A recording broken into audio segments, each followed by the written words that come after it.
नमस्कार दोस्तों, स्वागत है आपका आपके YouTube चैनल जिसका नाम है डिफेंस पढ़ी।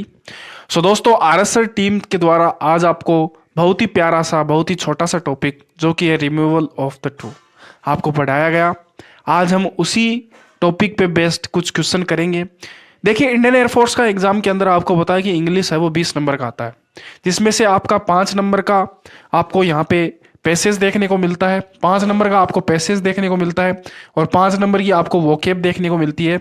बाकी 10 नंबर की आपकी ग्रामर रह जाती है। ठीक है, तो यहाँ पे जो रिमूवल ऑफ द ट्रू है, इसका जो क्वेश्चन है वो परमानेंट क्वेश्चन नहीं है। ठीक है, मैंने इंडियन एयरफोर्स का एग्जाम 4 बार दिया तो मैंने ये देखा कि रिमूवल ऑफ द ट्रू का क्वेश्चन मेरी शिफ्ट में तो नहीं आया, लेकिन कुछ कुछ शिफ्ट में क्वेश्चन आ रहा था। तो आप ये कह सकते हैं कि इसका क्वेश्चन आ भी सकता है और नहीं भी आ सकता है, लेकिन अगर क्वेश्चन आता है और अगर आपका क्वेश्चन गलत होता है तो उससे बुरी बात कुछ होगी नहीं। तो हमें इस चीज़ से बचने के लिए इस रिमूवल ऑफ द ट्रू के कुछ क्वेश्चंस जरूर प्रैक्टिस कर लेने चाहिए। और आपको मैं जो भी आज 10-15 जितने भी क्वेश्चन प्रैक्टिस करवा रहा हूँ उससे बाहर तो कुछ जाएगा नहीं। ठीक है, इसके अंदर बेसिकली 1-2 कॉन्सेप्ट यहाँ पे बनते हैं जो कि आज आपको एस के सर के द्वारा पढ़ाए गए थे। तो उसके अंदर उन्होंने जो भी पढ़ाया उसका एक छोटा सा निचोड़ मैं सबसे पहले आपको कॉन्सेप्ट के रूप में बताना चाहता हूँ, फिर हम हमारे जो क्वेश्चन है वो हम प्रैक्टिस करेंगे।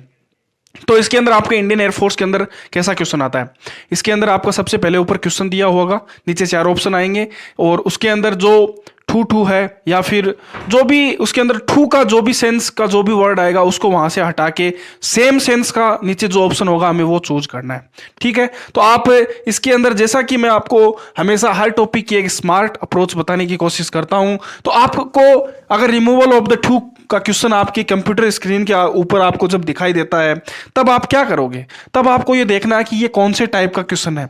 ठीक है, आपको देखना है कि ये ठू ठू टाइप का क्वेश्चन है या फिर सिर्फ ठू टाइप का क्वेश्चन है या फिर ये ठू 4 का क्वेश्चन है, आपको ये ध्यान में रखना है। ठीक है, तो अगर ये ठू ठू टाइप का क्वेश्चन है तो आपको क्या करना है, आपको यहाँ पे वो ऑप्शन चूज करना है जिसके अंदर आपको सो देट और कैन नॉट कब चूज करेंगे, जब पहले वाक्य जो वाक्य है उसके अंदर नो, इसके अंदर अगर नोट आया है तो यहां पे सिर्फ आप कैन का प्रयोग करेंगे, इसके अंदर अगर नोट नहीं आया है तो यहां पे आप कैन नॉट का प्रयोग करेंगे। ये 3 वर्ड से जो भी सेंटेंस आपको ऑप्शन में दिखाई दे आपको उसको टिक कर देना है। ठीक है, कोई दिक्कत नहीं होनी चाहिए।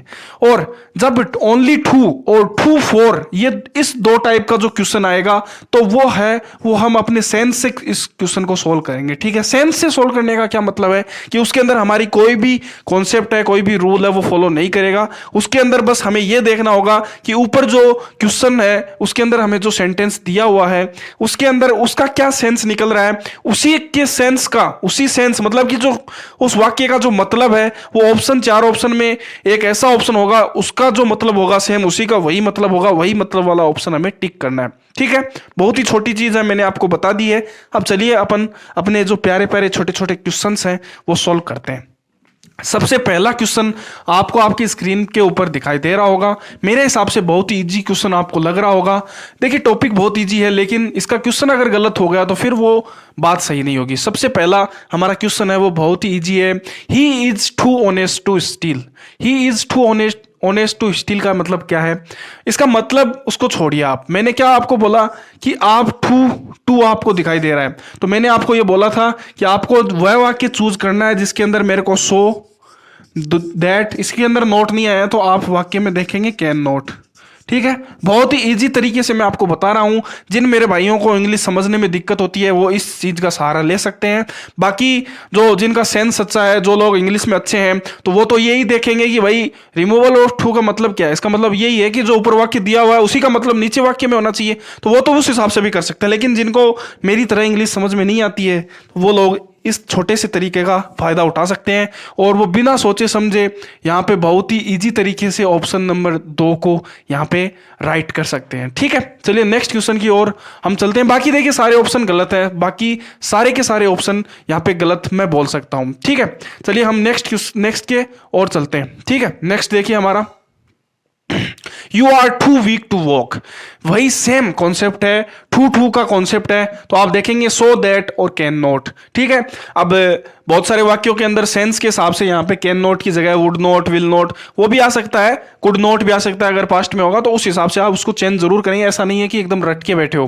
तो मेरे को यहाँ पे दिख रहा है, तो इसके अंदर देखिए जो पहला वाक्य है, you are so weak that you can't walk. देखिए इसके अंदर you are too, you so that and can not, पहला ऑप्शन है वही हमारा यहाँ पे राइट हो जाएगा। जो फर्स्ट ऑप्शन है वही हमारा राइट हो जाएगा, बाकी के ऑप्शन हमें पढ़ने की जरूरत नहीं है।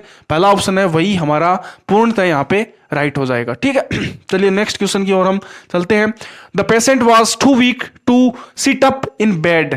ठीक है, सेम कॉन्सेप्ट पे आधारित क्वेश्चन आपको यहां पे दिखाई दे रहा है। तो मैं सीधा सीधा वाज मेरे को दिया हुआ है, पास्ट में है, तो मैं कुड नॉट वाला ऑप्शन यहां पे पिकअप करना चाहूंगा। ठीक है, और पेशेंट के लिए यहां पे ही का प्रयोग किया गया है, सो दैट भी दिया हुआ है। तो यहां पे पहला ऑप्शन है ही वॉज, नोट आया है तो बी ये नहीं होगा, he was very weak, that very नहीं, सो का प्रयोग करेंगे। हम क्या करेंगे, सो का प्रयोग करेंगे। तो the patient was so weak that he couldn't sit up, यहां पे मेरा ऑप्शन नंबर थर्ड है वो बिल्कुल ही राइट हो जाएगा। चलिए नेक्स्ट क्वेश्चन की ओर हम चलते हैं। ठीक है, नेक्स्ट क्वेश्चन देखिए, हमारा नेक्स्ट क्वेश्चन है वो बहुत ही इजी क्वेश्चन यहां पे है। ठीक है, नेक्स्ट क्वेश्चन देखिए, he it is never too late to mend. ठीक है, सिंपल सेंटेंस है, ऐसे ही सिंपल सेंटेंस आपकी परीक्षा में आएंगे अगर इसका टॉपिक का क्वेश्चन अगर आपकी एग्जाम में आता है। ठीक है, he is never too late to mend, too का कॉन्सेप्ट आया है, पहले नेवर का सेंस यहां पे दिया गया है। तो आप देखिए ऑप्शन देखिए, he is never so late that one can't mend. ठीक है, वन क्यों आया इसके अंदर, तो देखिए इसके अंदर ऑप्शन दे रखा है कि it is never too late, तो इसके अंदर वन का प्रयोग किया गया, किसी भी जो करता है, जो सब्जेक्ट है उसके लिए यहां पे वन का प्रयोग किया गया है। ठीक है, तो यहां पे हमारा यही ऑप्शन है वो बिल्कुल राइट हो जाएगा कि क्या है, इट इज नेवर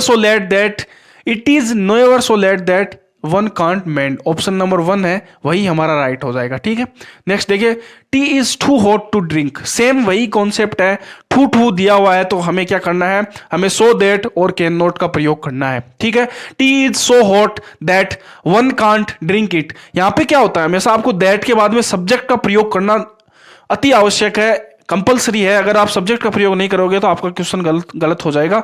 दैट के बाद में हमें कोई ना कोई सब्जेक्ट है वो चाहिए, तो हमें सब्जेक्ट यहां पे वन मैंने लिखा है, वन के स्थान पे आप ही सी कुछ भी लिख सकते हो, आपकी इच्छा है, ऑप्शन के हिसाब से आप कुछ भी कर सकते हो। यहां पे वन दिया गया है इसलिए मैं ऑप्शन नंबर 4 है उसको यहां पे राइट करूंगा। ठीक है, ऑप्शन नंबर जो 4 है मैं उसको यहां पे, ऑप्शन नंबर जो 4 है उसी को मैं यहां पे राइट करूंगा। ठीक है, आप समझ गए होंगे। नेक्स्ट क्वेश्चन देखिए, so this is too proud to be, she is too proud to be. ठीक है, अब देखिए इसके अंदर she is too proud to be है, तो मेरे को सो दैट, और इसके अंदर मैंने आपको क्या कहा कि जो कैन नॉट है इसके स्थान पे will not, would not, could not, वो सेंटेंस के हिसाब से आएगा। तो यहां पे मेरे को विल नॉट दिखाई दे रहा है, तो मैं इसी ऑप्शन को यहां पे राइट करूंगा। तो इसके अंदर देखिए सी इज टू प्राउड, इसके अंदर नॉट आ गया, इसलिए ये जो तीसरा ऑप्शन है ये गलत हो जाएगा। ठीक है, इसके अंदर जो हमारा तीसरा ऑप्शन है वो तो गलत हो जाएगा। आपको दिखाई दे रहा है कि पहले इसके अंदर नॉट आ गया, तो नॉट तो आएगा नहीं। तो ये जो हमारा पहला ऑप्शन है, she is so proud that she will not be. ठीक है, तो ये हमारा यहाँ पे पहला ऑप्शन है, बिल्कुल ही राइट उत्तर हो जाएगा यहाँ पे। ठीक है, आपको समझते हुए चलना है, ध्यान से अपने जो क्वेश्चन हैं उनको यहाँ पे सोल्व करना है। नोट का प्रयोग नहीं होगा, सिर्फ एक ही ऑप्शन है, फर्स्ट ऑप्शन, वो हमारा राइट हो जाएगा। चलिए 7 नंबर क्वेश्चन की ओर हम चलते हैं। 7 नंबर क्वेश्चन पढ़िए, she was too ignorant to apologise. ठीक है, बहुत ही आसान क्वेश्चन है, टू के अंदर दे रखा सी वॉज टू इग्नोरेंट। ठीक है, तो अब देखिए सी वॉज दे रखा है तो क्या आएगा, कुड नॉट आएगा। ठीक है, कैन नॉट नहीं आएगा, कुड नॉट आएगा, या फिर उससे रिलेटेड वुड नॉट, या वो भी हम यहाँ पे यूज में ले सकते हैं। तो इसके अंदर हमें वुड नॉट दिया हुआ है, तो यहाँ पे सी वॉज नॉट दे रखा है तो नॉट वाला तो ये गलत हो जाएगा पहला। सी वॉज सो इग्नोरेंट दैट, इसके अंदर जो है तो सब्जेक्ट नहीं आया, मैंने क्या बोला कि दैट के बाद में हमें सब्जेक्ट की जरूरत पड़ेगी, तो इसलिए हमारा सेकंड ऑप्शन है बहुत ही ज्यादा गलत है, सेकंड ऑप्शन हम सही नहीं कर सकते। सी ऑप्शन देखिए, she was so ignorant that she wouldn't apologise, तो यहाँ पे थर्ड ऑप्शन है बिल्कुल ही राइट हो जाएगा, फोर्थ ऑप्शन गलत है। ठीक है, चलिए नेक्स्ट क्वेश्चन, प्यारा सा क्वेश्चन आपकी स्क्रीन के ऊपर देखिए, आप इस क्वेश्चन को बहुत ईजी तरीके से सोल्व कर पाएंगे, मेरे को पूरा विश्वास है। She is too intelligent to need a tutor. ठीक है, जो ये वाक्य है इनका जो अर्थ है, जो टू जब भी लेके आता है तो इसका वाक्य थोड़ा अलग सेंस में आता है, ठीक है, थोड़ा उल्टा सेंस में आता है। तो ठू ठू है तो वही है बात है, हम इसके अंदर सीधा वही देखेंगे कि सो दैट कहाँ पे दिया गया है और उसी हिसाब से हम इसके अंदर सोल्व करते हुए रहेंगे। तो अब आपको जो मैंने बताया कि यहाँ पे can not, would not, will not, do not, does not, किसी का भी हम प्रयोग कर सकते हैं। आपको जो वाक्य है उसकी सेंस के हिसाब से चलना है, ठीक है। और अगर आपको ये देखना है कि अगर देखें ये जो सब्जेक्ट है, जो हमारा जो क्वेश्चन है, जो लाल रंग के अंदर आपको क्वेश्चन दिखाई दे रहा है, इसके अंदर नोट नहीं है, तो हमें यहां पे नोट लगाना है। यहां पे चाहे कुछ भी आए, हमें उससे मतलब नहीं है। अगर आपको यह भी नहीं पता कि यहां पे मैं कैन लगाऊं, विल लगाऊं, वुड लगाऊं, तो उससे कोई फर्क नहीं पड़ता है, क्योंकि आपको ऑप्शन दिए हुए हैं, आपको ऑप्शन के हिसाब से जाना है। तो यहां पे कुछ भी आए, चाहे विल आए, वुड आए, उससे मतलब नहीं है। आपको ये देखना है यहां पे जो भी वर्ड आएगा उसके साथ नोट जरूर लिखा हुआ होना चाहिए, ठीक है। तो यहां पे देखिए सी इज वेरी, वेरी नहीं, वेरी वाला गलत हो जाएगा, क्योंकि हमें सो का प्रयोग करना है। She is so intelligent that के बाद में सब्जेक्ट आना चाहिए, आ रखा है सी डजंट नीड ए ट्विटर, ठीक है। सेकंड ऑप्शन ही हमारा यहां पे बिल्कुल ही राइट हो जाएगा। आप बोलोगे फोर्थ ऑप्शन भी तो हो सकता है, नहीं हो सकता, क्योंकि यहां पे नोट का प्रयोग हो गया है, ठीक है। नोट का प्रयोग हो गया, इसलिए हम यहां पे फोर्थ ऑप्शन को राइट नहीं कर सकते। चलिए नेक्स्ट क्वेश्चन की ओर हम बढ़ते हैं। नेक्स्ट क्वेश्चन देखिए, you are so wise to need conceal, ठीक है। अब देखिए, ये देखिए, you are so wise to need conceal. अब देखिए इसका अंदर देखिए, इसके अंदर हमें हमारा सेंस लगाना पड़ेगा। पहला ऑप्शन है you are very wise not to need conceal, you are not so wise. You are so wise है तो you are not so wise, ये तो गलत हो गया। नोट वाले तो सारे ही गलत मान के चलो आप, ठीक है। नोट वाले जो भी ऑप्शन है तो ये तो पूरे ही गलत मान के चलो। You are not so wise ये गलत है। यू आर वेरी वाइज, तो you are so wise that you do not need conceal. तो मेरा पूरी तरीके से जो फोर्थ ऑप्शन है वो बिल्कुल ही राइट उत्तर होगा, क्योंकि फर्स्ट ऑप्शन में हमें वेरी दे रखा था, वेरी में नहीं चेंज करना है हमें। सो को देखिए, सो आया तो इसका मतलब ये नहीं है कि आप सो को वेरी में चेंज कर दोगे, नहीं।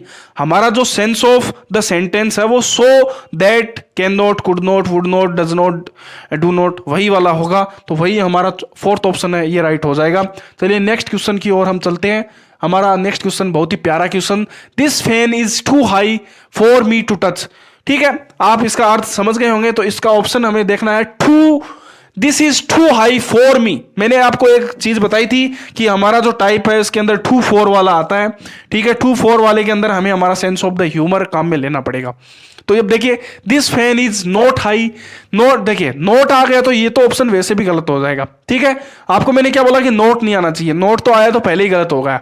दूसरा ऑप्शन देखिए, this fan is so high that I can not touch it, ये मेरा सही हो सकता है। इसके अंदर तीसरे में आ गया ये नोट, और चौथा ऑप्शन वैसे ही गलत हो गया, क्योंकि पहला और तीसरा गलत हो गया, तो इसलिए चौथा ऑप्शन गलत हो गया। तो मेरा सेकंड ऑप्शन है वो राइट हो जाएगा। सेकंड ऑप्शन यहाँ पे पूर्णतः 100% राइट होगा। चलिए नेक्स्ट क्वेश्चन की ओर हम चलते हैं। हमारा प्यारा क्वेश्चन, नेक्स्ट है, my heart is too full for me to utter words, ठीक है। मेरा दिल भर गया कि मैं अक्सर भी नहीं बोल पाया, तो वो यहाँ पे इसका अर्थ है। तो नेक्स्ट देखिए, योर हार्ट इज टू, इसके अंदर टू और फोर वाला है, टू और फोर वाला है, तो हमें सेंस ऑफ द ह्यूमर से हमें इसको सोल्व करेंगे। तो देखिए, माई हार्ट इज आया है, तो यहाँ पे वॉज का प्रयोग क्यों किया? वॉज का प्रयोग गलत है ना, तो यहाँ पे वॉज का प्रयोग गलत हो जाएगा, ठीक है। देखिए वॉज का प्रयोग है यहाँ पे, ये गलत हो जाएगा। तो ये तीसरा और चौथा ऑप्शन गलत। माई heart is not so full, note है तो गलत है, तो नोट है तो ये गलत है, तो पहला ऑप्शन हमारा यहाँ पे राइट हो जाएगा। माई heart is so full that I can't utter any words. बहुत इजी तरीके से मैं ये क्वेश्चन को आपको सॉल्व करवा रहा हूं। प्रैक्टिस होनी जरूरी है, ठीक है।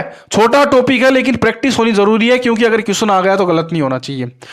दे आर टू क्लेवर, ऐसे ऑप्शन जो छोटी चीज हमेशा हमें परेशान करती है। छोटा जब भी क्वेश्चन, जब भी आपको एक बात हमेशा ध्यान में रखना, जब भी परीक्षा के अंदर आपको लगे कि यार ये इजी क्वेश्चन है, इसको मैं आराम से कर लूंगा, हमेशा उस क्वेश्चन को आप अच्छे से देखा करो, अच्छे से उसको टैकल किया करो।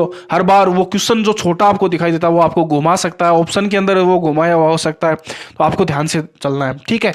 दे are too clever, they are clever beyond the proper limit, ठीक है। इसका पहला ऑप्शन है वही राइट हो जाएगा।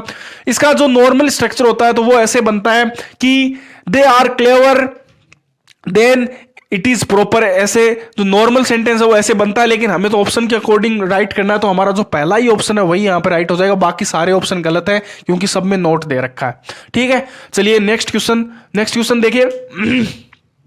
नेक्स्ट क्वेश्चन है वो बहुत ही ज्यादा, सी इज टू पुअर टू पे हर फी, तो 2 का दे रखा है तो so that C can't be, तो तीसरा ऑप्शन है हमारा ये राइट हो जाएगा। तीसरा ऑप्शन है मेरा यहाँ पे पूरी तरीके से राइट हो जाएगा, इसमें नोट आ गया इसलिए चौथा ऑप्शन राइट नहीं हो सकता, बाकी ऊपर के दोनों गलत हैं।